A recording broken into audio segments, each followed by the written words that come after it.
우리 그냥 이대로 살게 해주세요.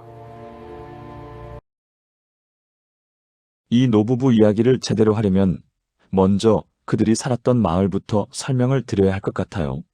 마을 이름은 송계라고 했습니다. 소나무가 많고 작은 계곡이 흐른다고 해서 붙여진 이름이었죠. 지도에도 잘 안 나오는 곳이에요. 요즘 말로 하면 오지 중에 오지라고 할까요? 차도 들어올 수 없고 걸어서 산을 넘어야만 닿을 수 있는 그런 마을이었습니다. 그 마을에 할아버지 이갑순 씨와 할머니 박정래 씨가 살고 있었어요. 나이는 두 분 다 70이 넘었고 자식은 없었습니다. 젊었을 때 아이를 가지려 했지만 끝내 이루지 못했고 결국 둘이서만 평생을 살아온 거예요. 가난했냐고요? 네, 가난했습니다. 그냥 가난한 게 아니라 지독하게 가난했어요. 밭이라고 해봐야 산비탈의 좁은 땅 몇 평이 전부였고 거기서 나오는 감자와 옥수수로 한 해를 버텼습니다. 좋은 해에는 그나마 먹고 살만 했지만 나쁜 해에는 굶는 날이 더 많았어요. 그런데 그 해 여름이 유독 심했습니다. 가뭄이 든 거예요. 2달 가까이 비가 한 방울도 내리지 않았어요. 밭의 작물들은 말라버렸고 계곡의 물도 줄어들었어요. 마을 사람들 모두가 힘들었지만 이갑순 씨 부부는 특히 더 힘들었습니다. 나이가 많으니 품을 팔러 가지도 못하고 비축해둔 식량도 바닥이 나고 있었거든요. 그러던 어느 날 아침 할머니 박정래 씨가 할아버지에게 말했어요. 할머니가 조심스럽게 말을 꺼냈어요. 영감, 나 산신령한테 빌어볼까? 할아버지는 처음에 그 말을 듣고 피식 웃었대요. 요즘 세상에 산신령이 어딨냐고 그냥 기우제나 지내는 게 낫겠다고 했죠. 하지만 할머니는 진지했습니다. 할머니가 말했어요. 아니, 내가 어릴 때 우리 외할머니가 그랬어. 이 마을 뒷산 제일 꼭대기에 오래된 소나무가 있는데 거기서 정성껏 빌면 산신령이 듣는다고. 실제로 외할머니가 빌었을 때 소원이 이루어졌다고 했어. 할아버지는 그래도 반신반의했지만 뭐라도 해야 한다는 절박함은 있었습니다. 그래서 그날 저녁 할머니가 혼자 뒷산에 올라갔어요. 해질 무렵에 출발해서 산꼭대기 소나무 앞에 도착했을 때는 이미 어둑어둑해지고 있었대요. 할머니는 가져간 막걸리 한 잔과 북어포를 소나무 앞에 놓고 두 손을 모아 빌었습니다. 산신령님, 저 박정래입니다. 평생 남한테 손 벌린 적 없이 살아왔는데 이제 정말 못하겠습니다. 영감이 이번 겨울을 넘기기가 힘들어 보여요. 저만 힘든 게 아니라 영감이 요즘 자꾸 기침을 하는데 약도 못 사주고 있으니 제발 도와주십시오. 우리 영감이 건강하게 이 겨울만 넘길 수 있게 해주세요. 그게 전부입니다. 할머니는 오래 빌었대요. 무릎이 아파도 어두워져도 그냥 거기 꿇어 앉아서 빌었습니다. 그런데 이상한 건 할머니가 내려오면서 산이 갑자기 조용해졌다는 거예요. 올라갈 때만 해도 귀뚜라미 소리, 멀리서 부엉이 울음소리, 바람에 나뭇잎 흔들리는 소리가 들렸는데 내려오는 길에는 그 모든 소리가 뚝 끊겼습니다. 할머니는 그게 뭔가 나쁜 것인지 좋은 것인지 몰랐어요. 그냥 빨리 걸어서 집으로 내려왔죠. 집에 돌아와 문을 닫고 할아버지한테 다녀왔다고 했습니다. 그리고 둘이서 저녁을 먹고 잠자리에 들었어요. 그날 밤 11시쯤이었을 거예요. 집 뒤편에서 발자국 소리가 들렸습니다. 사각, 사각, 사각. 마른 흙 위를 누군가 걷는 소리였어요. 빠르지도 느리지도 않게 아주 일정한 속도로. 할머니가 먼저 깼습니다. 귀를 기울였어요. 분명히 들렸어요. 그냥 바람 소리가 아니에요. 발자국이에요. 누군가 걷고 있어요. 문제는 집 뒤편은 절벽이었습니다. 마을 사람들 모두가 알고 있는 거였어요. 이갑순 씨네 집 뒤쪽은 바위 절벽이라 사람이 올 수 없다는 걸. 거기 가려면 산을 한참 돌아와야 해요. 그리고 그 밤에 산을 돌아올 사람은 아무도 없었습니다. 그런데 발자국 소리가 났어요. 그것도 집을 한 바퀴 천천히 도는 것처럼. 할머니가 할아버지를 깨웠습니다. 할머니가 속삭였어요. 영감, 들려? 밖에 누가 있어? 할아버지도 잠을 설치고 있던 터라 금방 눈을 떴어요. 귀를 기울였죠. 사각, 사각, 사각. 할아버지가 말했어요. 뭔가 걷는 소리네. 할머니가 말했어요. 그러게. 뒤쪽에서 나는 것 같은데 뒤쪽은 절벽인데 어떻게? 두 사람은 한동안 가만히 누워서 소리를 들었습니다. 발자국 소리는 계속됐어요. 집 뒤편에서 시작해서 옆을 지나고 앞마당 쪽으로 넘어오는 것 같더니 다시 반대편으로 사라지는 것 같았어요. 마치 집을 한 바퀴 돌고 있는 것처럼. 할아버지가 결국 일어났어요. 할아버지가 말했어요. 내가 나가서 볼게. 할머니가 말렸어요. 영감, 가지마. 무서워? 할아버지가 대답했어요. 무슨 소리야, 그냥 짐승일 거야. 고라니나 멧돼지가 내려온 거겠지. 하지만 할아버지도 손이 좀 떨렸대요. 나중에 솔직하게 말했거든요. 문을 열었습니다. 아무도 없었어요. 마당 앞을 봤어요. 아무도 없어요. 옆을 봤어요. 아무도 없어요. 집 뒤쪽 절벽 방향을 바라봤어요. 당연히 아무것도 없었습니다. 그런데 마당 한가운데 뭔가가 있었어요. 흙이었습니다. 소복하게 쌓인 흙더미. 방금 땅속에서 누군가 파올린 것처럼 아직 물기를 머금고 있는 젖은 흙이 마당 한가운데 쌓여 있었어요. 할아버지가 그걸 보고 가만히 서 있었대요. 잠시 그냥 멍하니 바라보다가 할머니를 불렀습니다. 할머니도 나와서 그 흙을 봤어요. 두 사람은 한동안 말을 못했대요. 왜냐하면 낮에 그 마당을 할머니가 쓸었거든요. 깨끗하게 쓸었어요. 흙 한 톨도 없이 평평하게 만들어놨는데 그 자리에 갑자기 젖은 흙더미가 생긴 거예요. 더 이상한 건 마당에 다른 흙은 말라 있었다는 겁니다. 오랜 가뭄으로 땅이 쩍쩍 갈라져 있었는데 그 흙더미만 마치 물속에서 건져낸 것처럼 촉촉했어요. 두 사람은 그날 밤 거의 잠을 못 잤습니다. 이튿날 아침 마을 어른들한테 이야기했더니 반응이 두 가지였어요. 하나는 짐승이 파놓은 거겠지, 별거 아니야 였고, 다른 하나는 그 산에서 빌었으면 조심해야 할 텐데 였습니다. 두 번째 반응을 보인 사람은 마을 최고령 어르신인 80세의 노인 유씨 할아버지였어요. 하지만 그 어른은 그 이상 말을 하지 않았습니다. 그냥 입을 다물고 뒤돌아서 버렸어요. 그리고 그날 이후부터 뭔가가 달라지기 시작했습니다. 처음에는 작은 것들이었어요. 너무 작아서 처음엔 신경도 안 쓸 만한 것들.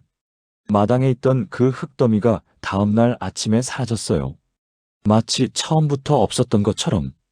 그리고 그 자리에서 뭔가 자라기 시작했어요. 풀이었는데 아무것도 심지 않은 자리에서 파릇파릇한 새싹이 나온 거예요. 할머니는 그게 차풀이겠거니 했어요. 뽑으려다가 멈췄습니다. 왜인지 모르게 뽑으면 안 될 것 같은 느낌이 들었거든요. 그 새싹은 그냥 두었습니다. 며칠이 지났어요. 할머니가 처음 이상한 걸 알아챈 건 항아리 때문이었습니다. 부엌에 항아리가 3개 있었는데 하나는 된장, 하나는 간장, 하나는 소금을 담아두는 거였어요. 항상 같은 자리에 놔뒀죠. 수십 년 동안 같은 자리에. 그런데 어느 날 아침에 일어나 보니 항아리 위치가 바뀌어 있었어요. 된장 항아리가 소금 항아리 자리에 있고 소금 항아리가 간장 항아리 자리에 있었어요. 간장 항아리는 아예 구석으로 밀려나 있었고 할머니가 할아버지한테 물었어요. 영감, 항아리 옮겼어? 할아버지가 대답했어요. 내가 왜 항아리를 옮겨? 난 손도 안 댔어. 두 사람 다 옮긴 기억이 없는데 항아리가 옮겨져 있었습니다. 그냥 그러려니 했어요. 나이가 들면 기억이 가물가물하니까 자기가 옮기고 잊어버렸겠거니 하고. 그런데 그 다음날 또 달라져 있었어요. 이번에는 항아리뿐 아니라 부뚜막 위에 냄비 위치도 바뀌어 있었습니다. 그리고 방 안에 이불이 개어져 있었어요. 자고 일어나면 당연히 흐트러져 있어야 할 이불이 아침에 일어났을 때 이미 반듯하게 개어져 있었던 거예요. 할머니가 화들짝 놀랐습니다. 분명히 자고 일어났는데 이불이 개어져 있으면 그게 얼마나 무서운 일인지 여러분도 아시잖아요. 문이 저절로 열리기 시작한 건 그 다음 주였어요. 자기 전에 분명히 걸어 잠갔던 문이 아침에 보면 살짝 열려 있었어요. 자물쇠는 잠겨 있는데 문은 열려 있어요. 말이 안 되는 상황이죠. 그리고 밤마다 숨 쉬는 소리가 들렸습니다. 이게 처음에는 할아버지 콧소리인 줄 알았어요. 근데 할아버지가 깨어 있을 때도 그 소리가 들렸어요. 마치 방 안 어딘가에 누군가가 서서 조용히 숨을 쉬고 있는 것처럼. 아주 규칙적으로 천천히. 할머니가 그 소리를 처음 들었을 때 전신에 소름이 돋았대요. 하지만 이상하게도 무서움과 동시에 뭔가 편안한 느낌도 들었다고 했어요. 마치 오래된 친구가 옆에 앉아 있는 것 같은 그런 느낌. 그러던 어느 날 아침, 할머니가 부엌에 들어갔다가 멈췄습니다. 부엌 바닥에 발자국이 찍혀 있었어요. 젖은 발자국이었습니다. 맨발이었어요. 발 뒤꿈치부터 발가락까지 선명하게 찍혀 있었는데 발의 모양이 이상했어요. 발가락이 4개였습니다. 사람 발은 발가락이 5개잖아요. 그런데 이 발자국은 발가락이 4개였어요. 그리고 발의 너비가 사람보다 넓었고 발 뒤꿈치가 뾰족했습니다. 할머니가 그 자리에서 주저앉았대요. 다리에 힘이 풀려서 할아버지를 불렀고 할아버지도 그 발자국을 봤어요. 두 사람은 한동안 말을 못했어요. 그러다 할아버지가 말했습니다. 정래야, 우리 마을 노인네 유씨 어르신한테 가봐야겠다. 유씨 어르신은 마을에서 제일 나이가 많은 분이었어요. 80세셨는데 건강해서 아직 혼자 사셨습니다. 이 마을에서 나고 자라 평생을 살았으니 마을과 뒷산에 대해 모르는 게 없는 분이었죠. 할아버지와 할머니가 찾아가서 일을 다 말씀드렸어요. 발자국 사진도 보여드렸습니다. 휴대폰으로 찍어뒀거든요. 유씨 어르신이 사진을 보시더니 오래 침묵하셨어요. 그러고는 천천히 입을 여셨습니다. 그 산에선 소원을 빌면 안 됐어? 할머니가 물었어요. 왜요, 어르신? 저는 어릴 때부터 외할머니한테 그 산에서 빌면 소원이 이루어진다는 말을 들었는데요. 어르신이 말씀하셨어요. 이루어지지. 이루어져. 근데 그게 문제야. 유씨 어르신이 한숨을 쉬셨어요. 어르신이 말씀하셨어요. 내가 어릴 때 이 마을에 소원을 빈 사람이 있었어. 먹고 살기 힘드니까 빌었지. 그 사람 소원이 이루어졌어. 근데 그 다음부터 그 사람이 이상해지기 시작했어. 기억을 잃어버리기 시작했거든. 할머니가 물었어요. 기억을요? 어르신이 대답하셨어요. 처음에는 작은 것들이야. 어제 뭐 먹었는지, 누구를 만났는지. 근데 점점 중요한 것들을 잊어버리기 시작했어. 자식 이름을 잊어버리고, 마누라 이름을 잊어버리고 나중엔 자기 이름도 잊어버렸어. 할아버지와 할머니가 서로 쳐다봤어요. 할머니가 물었어요. 그 사람만 그랬나요? 어르신이 말씀하셨어요. 아니, 내 기억으론 2명이 더 있었어. 전부 다 소원이 이루어졌는데 전부 다 기억을 잃기 시작했어. 뭔가를 잃어버린 거야. 무언가를 내놓은 거지. 근데 정확히 뭘 내놨는지는 아무도 몰라. 잃어버린 당사자들도 뭘 잃었는지를 기억 못하거든. 할머니가 가슴이 철렁했대요. 할머니가 물었어요. 그럼 어떻게 해야 해요, 어르신? 유씨 어르신이 잠시 생각하시더니 말씀하셨어요. 산신령한테 다시 올라가야 해. 그리고 솔직하게 말해야 해. 소원을 취소하고 싶다고. 아무것도 받지 않겠다고. 아무것도 돌려주지 않아도 된다고. 그냥 이 인연을 끊어달라고. 할머니가 물었어요. 그렇게 하면 돼요? 어르신이 고개를 저으셨어요. 될 수도 있고 안 될 수도 있어. 산신령이 이미 움직이기 시작했으면 되돌리기 어려울 수도 있거든. 그 말에 할머니가 물었습니다. 어르신, 혹시 그 옛날에 소원을 빌었던 사람들은 어떻게 됐어요? 유씨 어르신이 잠시 창밖을 보셨습니다. 그러고는 아주 조용하게 대답하셨어요. 모르겠어. 기억이 나질 않아. 그 말이 더 무서웠어요. 어르신 자신도 기억을 잃어버린 건지 아니면 정말 모르는 건지. 할아버지와 할머니는 집으로 돌아오면서 말이 없었습니다. 그날 밤이었어요. 두 사람은 평소보다 일찍 잠자리에 들었습니다. 피곤하기도 했고 뭔가 기운이 없었어요. 마음이 무거웠기 때문이었겠죠. 그리고 그날 밤 두 사람이 동시에 같은 꿈을 꿨습니다. 이게 나중에 알고 보니 같은 꿈이었다는 거예요. 아침에 일어나서 둘이 꿈 이야기를 했는데 완전히 똑같은 꿈을 꾼 거예요. 꿈의 내용은 이랬어요. 깊고 깊은 땅속이었어요. 아주 어두운 공간. 그런데 그 공간의 한가운데에 뭔가가 있었어요. 무엇인지는 정확히 보이지 않아요. 형체가 불분명한 무언가.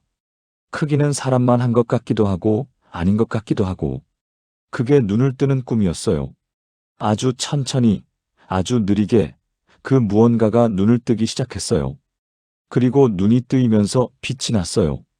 눈동자에서 빛이 나는데 그 빛이 차갑고 푸른 빛이었대요. 그 눈이 자신을 바라봤을 때 두 사람 모두 꿈에서 깼습니다. 동시에 두 사람이 동시에 눈을 떴어요. 그리고 서로를 바라봤습니다. 방 안은 깜깜했는데 이상하게도 서로의 얼굴이 보였대요. 그리고 냄새가 났어요. 흙냄새였습니다. 방금 땅을 파헤쳤을 때 나는 그 냄새. 비가 내린 후 흙에서 올라오는 그 냄새. 방 안 가득 그 냄새가 차 있었어요. 창문도 닫혀 있고 문도 닫혀 있는데 할아버지가 말했어요. 정래야? 할머니가 대답했어요. 알아. 나도 같은 꿈 꿨어. 두 사람은 한동안 누워 있었어요. 일어날 수가 없었대요. 몸이 굳은 것처럼. 그러다 할머니가 뭔가를 깨달았어요. 할머니가 말했어요. 영감. 할아버지가 물었어요. 왜? 할머니가 말했어요. 나 뭔가 잊어버린 것 같아. 할아버지가 몸을 일으켰어요. 뭘? 할머니가 말했어요. 그게 뭘 잊어버렸는지 모르겠어. 근데 분명히 뭔가가 없어진 것 같은 느낌이야. 마치 여기 있어야 할 뭔가가 사라진 것 같은. 할아버지도 자신을 돌아봤어요. 그러고는 고개를 끄덕였습니다. 나도 그런 것 같아. 두 사람은 그날 아침 내내 자신이 잊어버린 게 뭔지 생각했어요. 하지만 알 수가 없었습니다. 뭔가를 잃어버렸다는 느낌은 분명한데 뭘 잃어버렸는지는 알 수가 없는. 그게 제일 무서운 거였어요. 챕터 6 기적의 시작인가, 재앙의 시작인가. 이상한 일은 계속됐지만 동시에 좋은 일도 생기기 시작했어요. 그게 더 혼란스러운 거였습니다. 나쁜 것만 일어나면 명확하게 피할 수 있는데 좋은 것과 나쁜 것이 동시에 오니까 제일 먼저 변한 건 밭이었어요. 가뭄으로 다 말라버렸던 밭에서 작물이 올라오기 시작했어요. 처음에는 그냥 조금 자라는 건가 싶었어요. 근데 그게 며칠 만에 폭발적으로 자랐습니다. 옥수수가 2미터가 넘게 자랐고 감자밭을 파봤더니 감자가 주먹만 하게 들어있었어요. 고구마도 마찬가지였고 심지어 심지도 않았던 채소들이 밭 여기저기서 자라나고 있었습니다. 마을 사람들이 신기하게 봤어요. 이 가뭄에 어떻게 이렇게 자라냐고. 할아버지와 할머니는 말을 못했어요. 설명할 수가 없었으니까. 나무도 달라졌습니다. 집 옆에 죽어가던 감나무가 있었는데 그게 갑자기 살아났어요. 잎이 나기 시작하더니 며칠 만에 감이 달리기 시작했어요. 늦가을도 아닌데 한여름에 감이 주렁주렁 달렸습니다. 마을 사람들이 가져가라고 해서 나눠줬어요. 먹어보니까 달기도 엄청 달았대요. 평소 감이랑 차원이 다른 단맛이었다고. 마을 전체가 조금씩 풍요로워지기 시작했어요. 이갑순 씨네 밭 근처에 있는 다른 집 밭들도 갑자기 작물이 잘 자라기 시작했고 마을 계곡에 물이 돌아오기 시작했습니다. 비가 내린 것도 아닌데 계곡에 물이 차기 시작한 거예요. 마을 사람들은 기뻐했어요. 가뭄이 끝났다고, 드디어 운이 트인다고. 하지만 할아버지와 할머니만 기쁘지 않았습니다. 왜냐하면 집 그림자가 이상해지기 시작했거든요. 처음에 할머니가 알아챈 거예요. 오후에 볕이 좋을 때 마당에 나섰는데 집 그림자가 이상하게 길었어요. 태양의 위치랑 안 맞게 그림자가 너무 길게 뻗어 있었어요. 이튿날도 봤어요. 또 이상했어요. 해가 중천에 있어서 그림자가 짧아야 할 때인데 집 그림자가 마당을 다 덮고도 남을 만큼 길게 뻗어 있었습니다. 더 이상한 건 그 그림자가 움직였어요. 바람도 없는데 나무도 흔들리지 않는데 집 그림자만 살짝살짝 흔들렸어요. 마치 살아있는 것처럼. 할머니가 그 그림자 속에 들어가지 않으려고 했어요. 이유는 모르겠는데 그냥 들어가면 안 될 것 같은 느낌. 한 번은 할아버지가 모르고 그림자 속에 서 있다가 할머니가 소리쳤대요. 영감, 거기서 나와. 할아버지가 깜짝 놀라 나왔는데 나중에 물어보니 그림자 속에 있을 때 이상하게 어지러웠다고 했어요. 세상이 잠깐 흐려 보이고 뭔가를 잊어버리는 느낌이 들었다고. 두 사람은 그제서야 확신했어요. 소원이 이루어지고 있다. 하지만 원했던 방식이 아닌 방식으로. 그리고 그것이 무언가를 요구하고 있다. 서서히 조금씩. 그날 밤 할머니는 결심했어요. 유씨 어르신 말대로 다시 산에 올라가서 소원을 취소하겠다고. 그런데 할아버지가 말렸습니다. 할아버지가 말했어요. 밤에 그 산에 혼자 올라가면 안 돼. 내일 낮에 같이 가자. 할머니가 말했어요. 낮에 가면 늦을 것 같아, 영감. 뭔가 빠르게 움직이고 있어. 느껴지지 않아? 사실 할아버지도 느꼈어요. 집안에 뭔가가 있다는 걸. 보이지 않지만 분명히 있다는 걸. 결국 두 사람이 함께 산에 올라가기로 했어요. 손전등을 들고 함께. 산을 오르는 내내 이상했어요. 산이 조용했어요. 처음 할머니가 빌러왔을 때와 똑같이 아무 소리도 나지 않았습니다. 바람도, 짐승도, 나뭇잎 소리도. 꼭대기 소나무 앞에 도착했어요. 할머니가 무릎을 꿇고 두 손을 모았습니다. 할머니가 기도했어요. 산신령님, 저 다시 왔습니다. 지난번 소원은 취소하고 싶습니다. 아무것도 받지 않을게요. 아무것도 드리지 않아도 됩니다. 그냥 이 인연을 끊어주세요. 아무 반응이 없었어요. 바람 한 점 없었고 소나무도 흔들리지 않았어요. 할머니가 다시 빌었어요. 더 간절하게. 그때였어요. 목소리가 들렸습니다. 어디서 오는지 모를 목소리였어요. 소나무 속에서 나오는 것 같기도 하고 땅 속에서 올라오는 것 같기도 하고 사방에서 동시에 들리는 것 같기도 했어요. 깊고 낮고 천천히 산신령의 목소리가 울렸어요. 소원은 이루어졌다. 두 사람이 굳어버렸습니다. 다시 목소리가 들렸어요. 이제 돌려줄 차례다. 할아버지가 떨리는 목소리로 물었어요. 무엇을 돌려달라는 건지요? 잠시 침묵이 흘렀어요. 목소리가 대답했어요. 너희가 받은 것을. 할아버지가 말했어요. 저희는 아무것도 받은 기억이 없습니다. 부자가 된 것도 아니고 기적이 일어난 것도. 목소리가 말했어요. 기억하지 못하는 것이 있다. 그 말에 할머니가 멈췄어요. 기억? 그 단어가 가슴에 박혔습니다. 할머니가 물었어요. 혹시 저희가 잊어버린 게 있나요? 우리가 모르는 사이에? 또 침묵. 목소리가 말했어요. 있다. 할머니가 물었어요. 그게 뭔지 가르쳐 주실 수 있나요? 이번에는 대답이 없었습니다.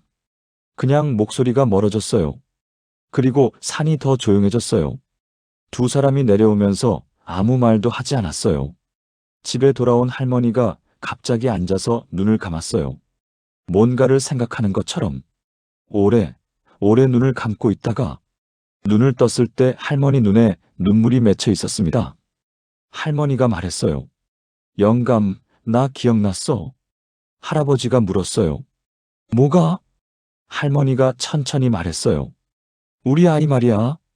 여기서 잠깐 멈춰야 할 것 같아요.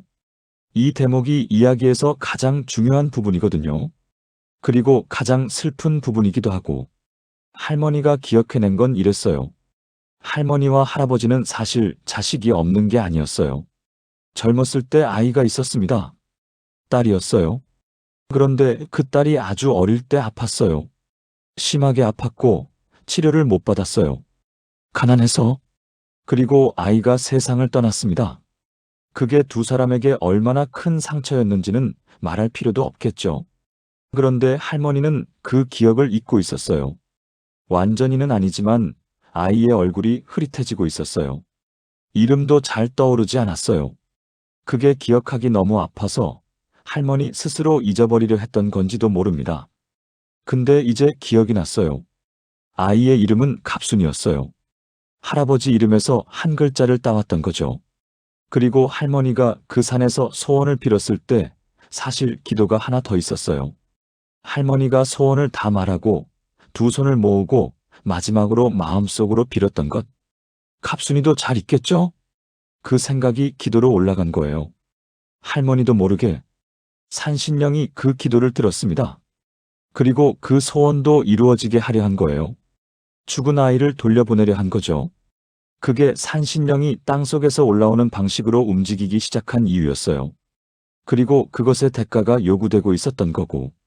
할머니가 다 말하고 나서 할아버지가 한동안 말이 없었어요. 그러다 물었어요. 갑순이가 올 수 있다는 거야? 할머니가 말했어요. 그런 것 같아. 근데 영감, 나 무서워. 정말 갑순이가 오는 건지 아니면 갑순이 모습을 한 다른 뭔가가 오는 건지를 모르겠어. 그날 밤부터 산이 달라졌어요. 소리가 났습니다. 짐승들이 내려오기 시작했어요. 멀리서 산짐승들 소리가 들렸어요. 두더지가 마당을 헤집기 시작하고 산새들이 집 주변을 맴돌고 나무들이 흔들렸어요. 바람이 없는데 나무들이 흔들렸습니다. 마치 땅속에서 뭔가가 올라오면서 나무 뿌리를 흔드는 것처럼. 그리고 그 목소리가 다시 들렸어요. 이번엔 집안에서 목소리가 울렸어요. 가장 소중한 것을 내놓아라. 할아버지와 할머니가 서로 손을 잡았어요. 두 사람이 동시에 깨달았습니다. 가장 소중한 것, 그건 서로였어요. 산신령이 요구하는 건 둘 중 하나였어요. 갑순이를 돌려받는 대신 둘 중 하나가 대가를 치러야 한다는 것. 어쩌면 둘 다일 수도 있었어요. 두 사람이 눈을 마주쳤어요. 할머니가 먼저 말했습니다.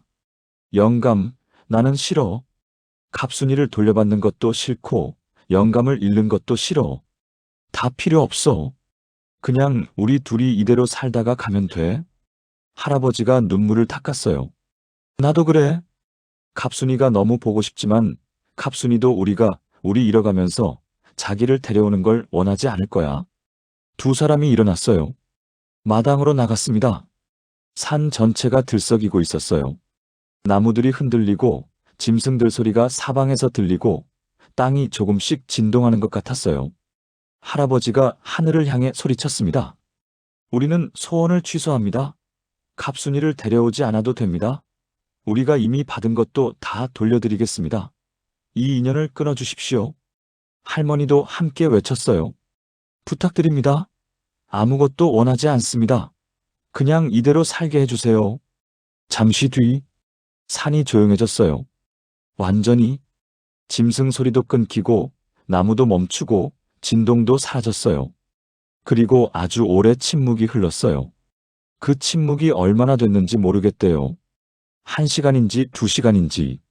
그냥 두 사람이 마당에 서서 손을 잡고 서로 기대고 있었대요. 그러다 할머니가 뭔가를 느꼈어요. 어딘가에서 바람이 불어왔어요.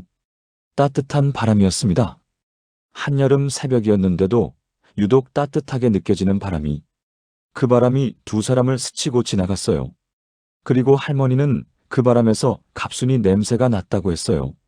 갑순이가 어릴 때 쓰던 비누 냄새. 그게 바람에 섞여 있었대요. 할머니가 그 자리에서 엉엉 울었어요. 할아버지도 울었습니다. 한바탕 울고 나서 이상하게 마음이 편안해졌대요. 뭔가가 끝난 것 같은 느낌. 에필로그 그 후 발자국은 더 이상 나타나지 않았어요. 항아리는 제자리를 지켰고 문은 혼자 열리지 않았고 숨소리도 들리지 않았어요. 집 그림자도 정상으로 돌아왔습니다. 해에 맞게, 방향에 맞게. 마당에 그 흙더미가 있던 자리에서 자라던 풀은 시들지 않고 계속 자랐어요. 아주 작은 꽃이 피기도 했습니다. 보라색 작은 꽃이었는데 그게 뭔 꽃인지 아무도 몰랐어요. 마을 어른들도 식물 도감에도 없는 꽃이었대요. 두 사람은 그 꽃을 뽑지 않고 내버려뒀어요. 물도 주지 않았는데 잘 자랐습니다. 밭의 작물은 그해 가을에 유난히 잘 꺼뒀어요. 오랫동안 가뭄이었는데도 불구하고 이상할 만큼 수확이 좋았습니다. 감나무도 감이 잘 달렸어요. 그리고 할아버지의 기침이 나왔습니다. 원래 소원이 그거였잖아요. 할머니가 빌었던 소원. 영감이 건강하게 이 겨울을 넘기게 해달라고. 그 소원만큼은 이루어진 거예요. 기침이 딱 멈췄고 할아버지는 그해 겨울을 건강하게 넘겼어요. 유씨 어르신에게 다 말씀드렸더니 어르신이 고개를 끄덕이셨어요. 잘했어. 산신령이 뭔가를 원할 때 맞설 것도 없고 도망칠 것도 없어. 그냥 솔직하게 말하고 욕심을 내려놓으면 돼. 그게 산의 도리야. 할머니가 물었어요. 갑순이는요? 갑순이는 어디에 있는 거예요? 유씨 어르신이 잠시 생각하시더니 말씀하셨어요. 그 바람이 갑순이었을 거야. 잘 있다는 거야. 엄마 아빠 걱정하지 말라는 거고. 그 말에 할머니가 또 울었어요. 그리고 그날 이후 할머니는 갑순이 꿈을 꿨대요. 나쁜 꿈이 아니었어요. 갑순이가 환하게 웃고 있는 꿈이었어요. 잘 자라서 어른이 된 갑순이가 웃으면서 손을 흔들고 있는. 할머니는 그 꿈에서 깨어나면 항상 마음이 편안했대요.